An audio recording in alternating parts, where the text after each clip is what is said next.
Akkam nagaa jirtu daawwattoota kiyyaa baga nagaan gara chaanaala kiyyaa dhuftanii har'a waa'ee dammarraa isin waan tokko isiniin jechuu dhufee jira. Haga dhuma akkana wajjin turtan kabajaan isin gaafadha. Gaafii isinii qaba. Gaafiin kiyya immoo damma yoo bittanii damma akkamii bittanii biyya alaa kana keessatti waa baay'eetu jira. Ingiriidiyentii yoo ofirraa ilaalin fayyaa keenya waan nu miidhutu jira.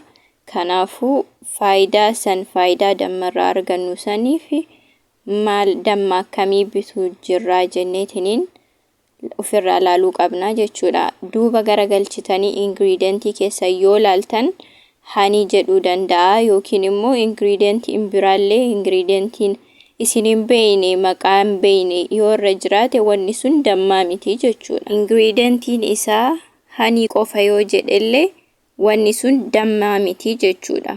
Dammaa miti yoo isiniin jedhe maaliif jettanii gaafachuu dandeettani. Garuu yeroo baay'ee warri qotee buloonni biyya alaa kana jiran dammi kun dafee akka oomishamuuf kinniisota kanaaf yeroon kennaniifi jechuudha.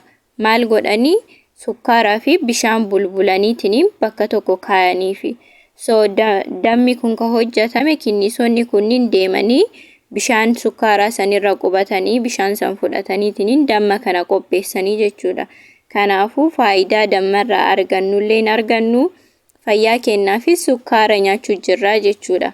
Namoonni sukkaarri dhoorgaman yeroo garii damma bakka buufataniitiin nyaatanii jechuudha. Kanaafuu yoo hani jedheetiin orgaanikiin ta'in wanni sun dammaa miti jechuudha. Maaliif wanni irraa oomishame sukkaaruma waan ta'eef jechuudha. Kan biraa immoo wanni isin laaluu qabdan damma yoo bittanii ingiriidentii keessan orgaanikii ta'uu isaa yoo mirkaneessitan san booda immoo roo ta'uu isaa laaluu qabdanii jechuudha.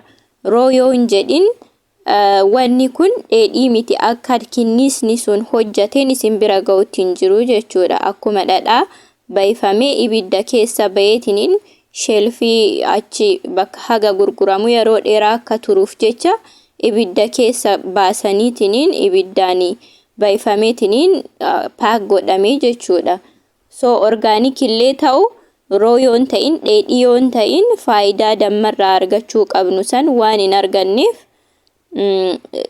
damma keenya yoo binnu orgaanikii ta'uu isaa dheedhii ta'uu isaa roo ka jedhu ta'uu isaa addaan baafachuu qabna jechuudha. Kanaafuu damma keessa yoo bittanii orgaanikii ta'uu isaa dheedhii ta'uu isaa roo ka jedhu ta'uu isaa mirkaneessitaniitiin yoo bittanii faayidaa dammarraa argattanillee argachuu dandeettanii dawaafillee yoo barbaaddan waan dammi sun qabu argachuu dandeettanii jechuudha.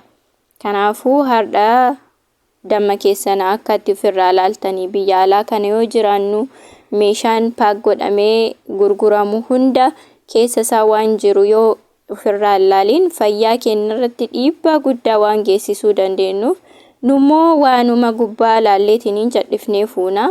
Garuu qajeelatti waan nabinnu kanniin biyya alaa keessa yoo jiraannu ofirraa ilaaluu qabna.